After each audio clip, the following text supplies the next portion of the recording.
Hey guys, and welcome back to it now for something a little bit different. I hope everybody's doing well out there and life is treating them good. It's been a little while, guys. For those that have been following me on my Facebook page, you can check that out. And now for something a little bit different. I had to take a little bit of a brief hiatus. I'm still kind of currently in that hiatus, just dealing with some stuff, All have those moments in life. Got to try to figure some things out and try to juggle and balance the everyday life stuff, if you will. But today, the reason I'm recording, even though I'm technically on hiatus, I'm hoping to come back in May, is I'm doing a special bonus episode. That's part of the reason why I didn't do it now for something a little bit different. At number 60, whatever, something, I think I'm up to 66 or 67, it would be. I'm not titling this episode, I'm just calling it a bonus episode. And part of the reason I'm doing all that is, number one, check in with you guys, let you know I'm still out there, despite the fact that I'm on hiatus and still, like I said, doing stuff. And then also part of it, I'm using it as kind of like an experiment because I finally got some video editing software, which I've mentioned in past episodes about a month or so ago. I really haven't had a chance to really mess with it. It comes highly recommended from my good buddy Jose. It's called Riverside Riverside FM, I believe is the name of the company. And I'm going to record this episode today. And then after that, I'm going to try to edit it. Hopefully it'll come out decent. It's my first time editing in many, many years, guys. The last time I messed with any kind of editing was for my old Mac G4 back in the days, guys. So we're going back quite a few years. Those people that remember the Mac G4 back in the days of iMovie. So all that to say, I'm not really versed in editing that well. So fingers crossed. We'll see what happens. Hopefully it'll come out halfway decent. And the more comfortable I get with it, the better it'll get. So all that said, today, guys, I'm going to be talking to you about a graphic novel. It's published by Aftershock Comics, and it's called Undone by Blood. And it's kind of like a basically a pulpy neo noir western revenge tale, and it's pretty interesting. I think it's something you guys are going to like. You can pick up the first volume. Apparently, there's two volumes. This one, which has issues 1 through 5 collected, and then there's another one called Undone by Blood. I want to say, just look up volume 2. I forget the exact title, but that's also another story within this universe. I've only read the first issue, so I can't speak more than the first issue. I have to read issues 2, 3, 4, and 5. But the first issue I thought was pretty compelling, and I thought it was a pretty interesting read. It's something a little bit different.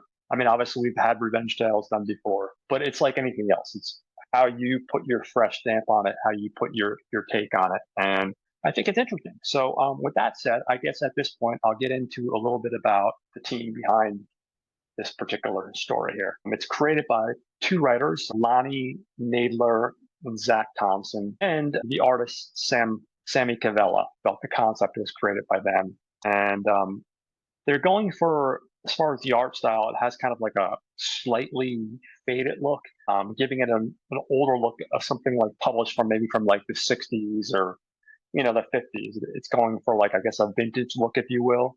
And then in certain parts of the story, so for example, there's two main characters. One character story takes place in the 70s, and that's very bright and colorful, which, when you think about the 70s and you think about all the outfits and stuff, people were wearing and stuff like that, it kind of vibes with that feel of the 70s. And then there's another main character, both two main characters, excuse me, and the other main character takes place in the Old West. Now, they never specifically give us the exact time frame, but I feel the vibe I'm getting is it's like toward the end of the Old West, perhaps.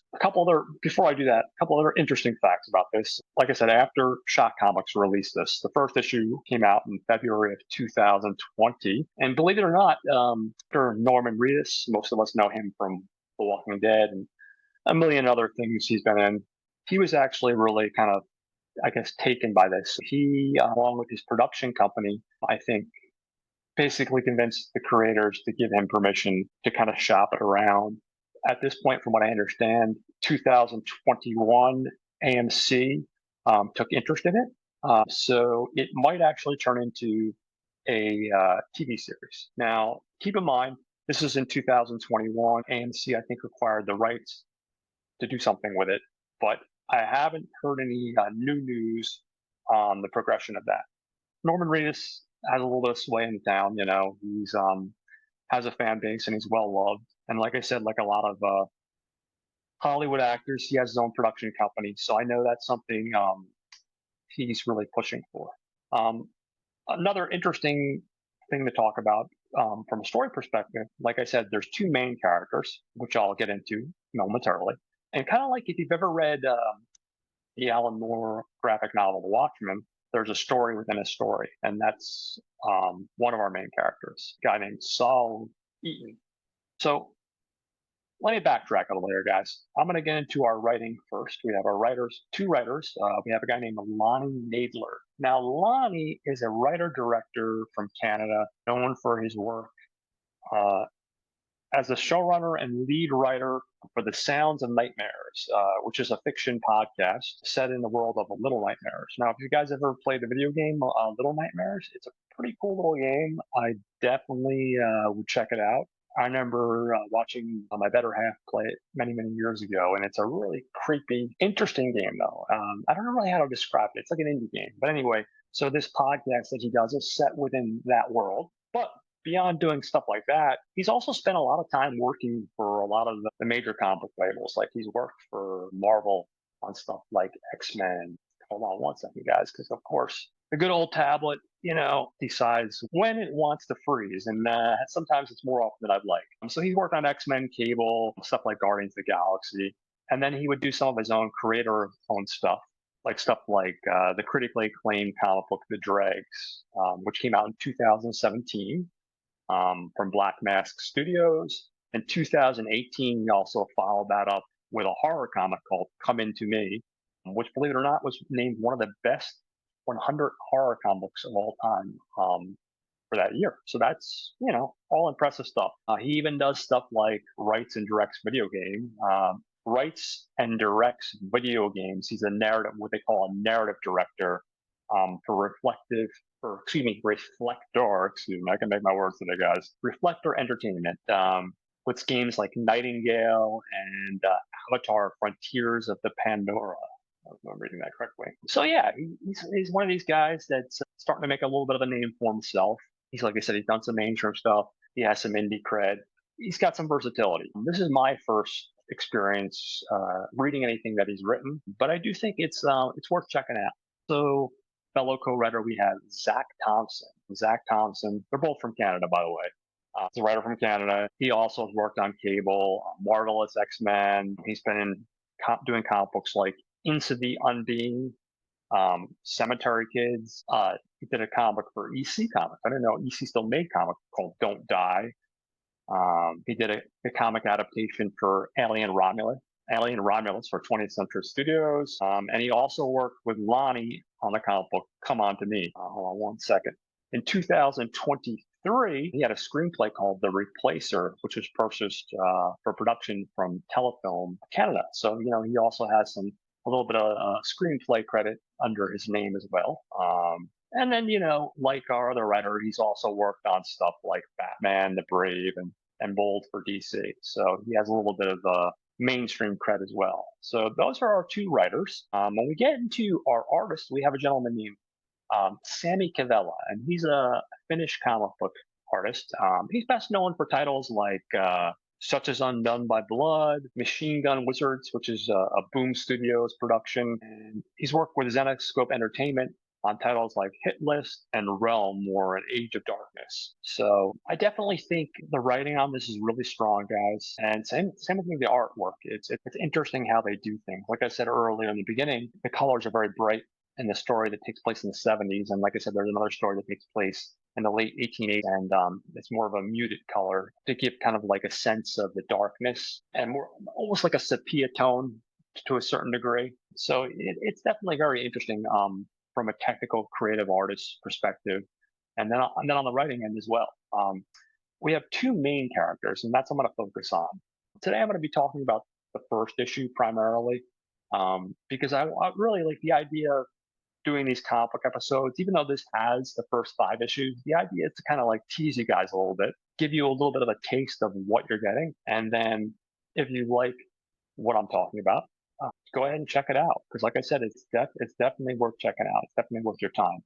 Like I said, two main characters. Back to staying on track here, guys. Really, we have Ethel Grady Lane, and she's a woman seeking revenge for the murder of her family. She's probably about 18 or 19 years old, basically a crew cut blonde hair. She's got a Lou Reed shirt on and jeans, and she's got a gun stashed in the back of her jeans there.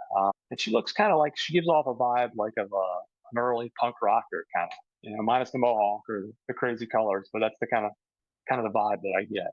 She looks just by looking at her face, she looks like she's young, but she's seen a lot. You know what I mean? And obviously, we'll get into that a little bit more. Next up, we have Solomon Eaton, who's a famed gunslinger and now is just a rancher trying to find men that kidnapped his son, Marion. So those are our two main characters. Also, we have Solomon's son, Marion, like I said, and we have his wife, Emma, who's briefly introduced. Doesn't show up too much in the first issue, but she shows up. So I figured those are important names to note. Now we'll get right into the story. Our story opens up and we're introduced to a cowboy. He's on his faithful horse, Angus, and, he's got the cowboy beard and, he looks like, kind of guy you don't want to mess with. And basically through a voiceover and a prologue, we realize that basically his cattle wandered off and he's out trying to find them, and he kind of makes, again, all in voiceover, he makes a notation about how, he's halfway across Millbury County and on a hot Arizona day, we find out that, he's been a badass most of his life. And at 14, he stopped a train robbery and he also killed a man, but we also get the impression he's the kind of guy that he might be a badass, but he kind of works more for the good than the bad. You know what I mean? He doesn't seem like a cutthroat bandit. So after, basically spending the day trying to track down his cattle, he finds them like I said, they're halfway across the county. He makes his way home, and when he gets home, and he comes into the house and he sees his wife Emma laid out on the ground, and she's kind of bleeding out. And he gets her to her bed, and he asks what happened. She goes, "While you were away, they did this to me, and they took our son Marion." She said, "A guy named Jed." She said, "You know who he was." And they took him to Flagstone, Arizona. Said something about hidden gold. So we see that we're setting up this cat and mouse story. Obviously, this is someone that he knows, and obviously, this guy Jed isn't too thrilled with him. It's the point where he kidnapped his son. So this is our first introduction to our main character, one of our main characters, Eaton, and then, or excuse me, Saul Eaton. That's his name. Excuse me. And then from there, we cut to 1971, and we see like I said, young lady on a bus, and find out her name is Ethel Grady Lane, and she's actually reading a book. And when we pan to the front cover of the book, we realize it's the character of Saul Eaton, and the name of the book is called The Shadow of a Wanted Man. And we instantly recognize the front of cover based off of what we had just read. And basically, we realize this is one of those stories where there's a story within a story. Just hang tight for just a second, guys. The bus driver announces the next stop, which is Cuthbert, Arizona.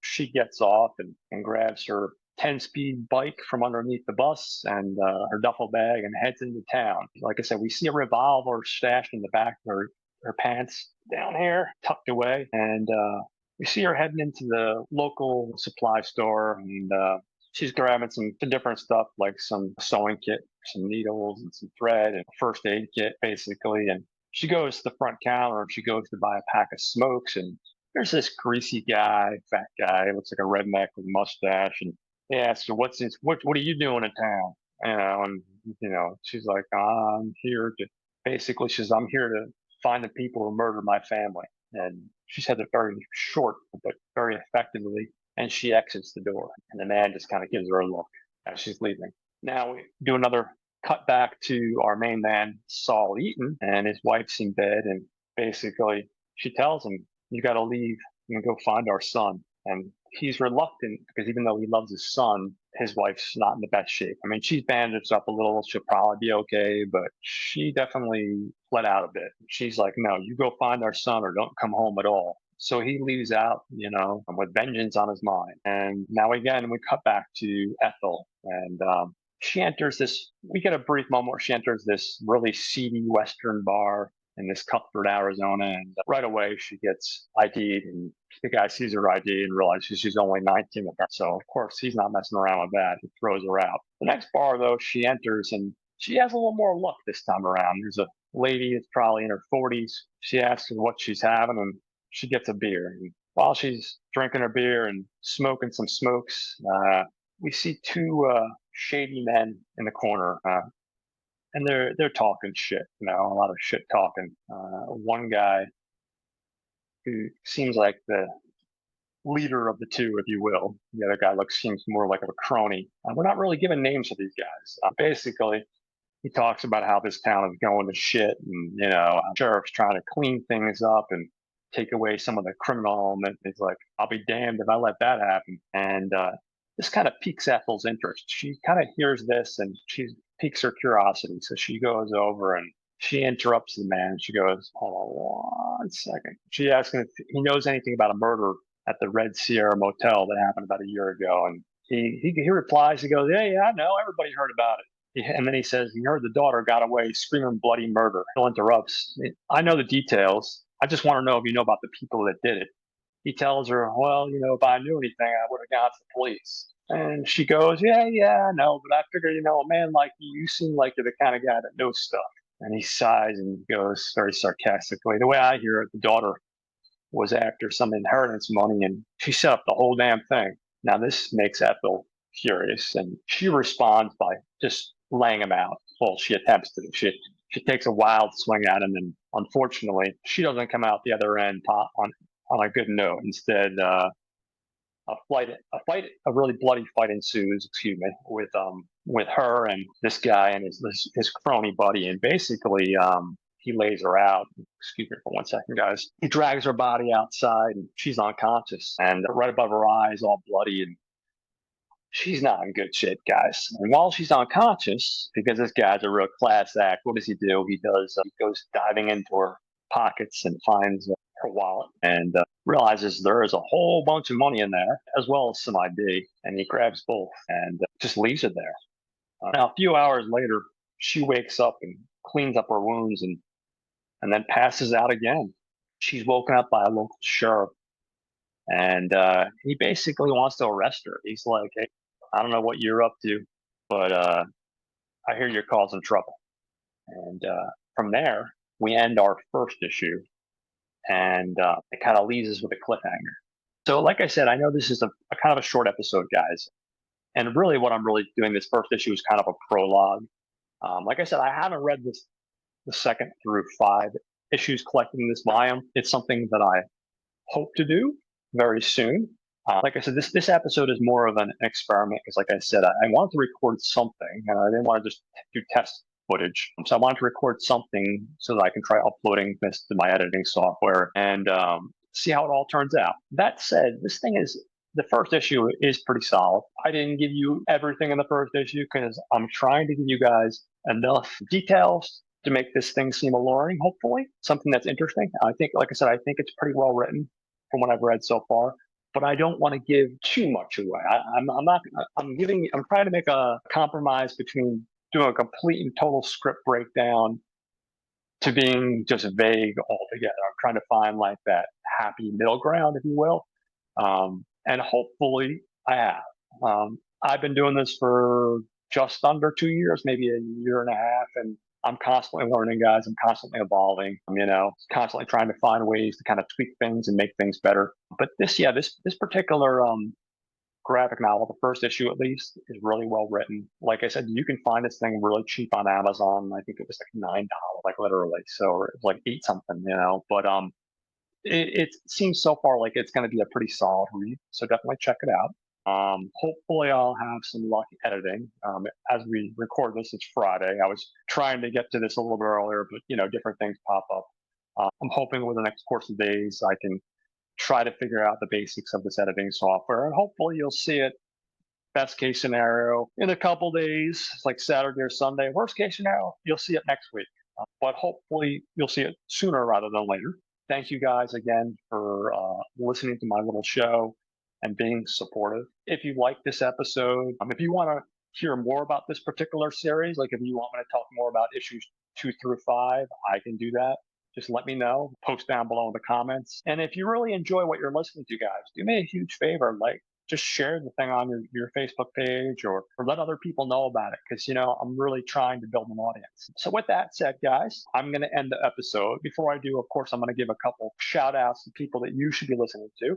I'll start off with Troy and Brad each week at Not a Bomb, and they look at films that were either critical or commercial failures, and they do a reevaluation of these films. This week, actually today, as I'm recording this, they dropped the Kurt Russell, I want to say 1998 film Soldier, which is a film I've never seen, but one I've always been curious about. And because I'm a Kurt Russell guy, I'm kind of surprised I've never seen it. But I hear many, many good things about this film. So check out Troy and Brad at Not a Bomb as they talk about Soldier with Kurt Russell. Obviously, you got to check out The Gentleman's Guide to Midnight Cinema with Sam and Will. Sam and Will have been doing it for years. They have such a variety in their selection of films that they pick. Just a great group of guys that put together some really good content every week. And a big part of my inspiration for starting my podcast, along with obviously Troy and Brad and Not a Bomb. So definitely check out The Gentleman's Guide to Midnight Cinema. Also, I would say you should check out Caliber 9 from Outer Space with Rob and Joe. Rob and Joe are fantastic. Love those guys. They've become good buddies, and I've been on their show a couple times. They've been on my show a couple times, and they're always so much fun and such a blast. I was actually scheduled to come on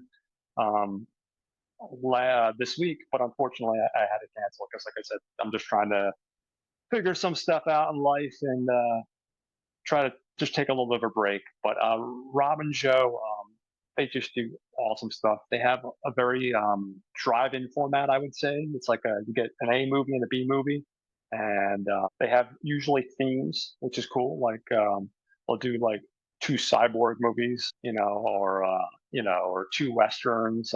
Just really, really good banter, very well put together. Really great. Talk about editing. Really excellent editing. They have really cool sound clips and just comes together very nicely. So definitely check out Caliber 9 from Outer Space with Rob and Joe. Obviously, you got to give Watch Skip Plus with Jose and Mike. Every week, these guys hit the movie theaters and they give us the stuff that's, like I said, currently playing in the movie theaters, and they give a really good, honest review about what their thoughts on it. So check out Jose and Mike. They've been doing it for a while, and they're excellent. Really just nothing but good things to say about Jose and Mike. Raiders of the podcast. Raiders, these guys are just crazy people, and I love them all. They got 4 guys, and each week they talk about 2 films, and once a month they do a special where they talk about 4 films. And like I know this week, I think that's going to be the thing, is they're talking about 4 films. I know 2 of them are Romeo and Juliet, Farewell, My Concubine, and then I think My Girl. Now there's a 4th one, but I don't remember the 4th one, so I apologize, guys. But yeah, Raiders of the podcast are awesome. They had me on their show back in October, and I had a blast. I was laughing the whole time, and a lot of good banter. And then, of course, Dave has been on my show 3 or 4 times now, Dave. I forget. My old man memory is not doing me well. And I'm hoping to get the rest of the guys on the show as well. So definitely check out Raiders of the Podcast. My good buddy Alex, he has a podcast on YouTube. I'm sorry, Alex, I can't remember the name of it, so I apologize. I shouldn't have bothered to say anything, but I can't remember the name off the top of my head. So check out Alex. And of course, recently I started listening to a new podcast called Death by DVD. And Death by DVD has been around for a while, and they do all sorts of cool stuff like movie reviews, and they do interviews with directors and just a wide variety of different things. And that's another great podcast that you should be checking out. So these are all good things that you should be listening to, especially while I'm on hiatus. And like I said, guys, hopefully I will get this thing recorded and upload it and edit it and in your ears sooner rather than later. I hope you guys have a great weekend.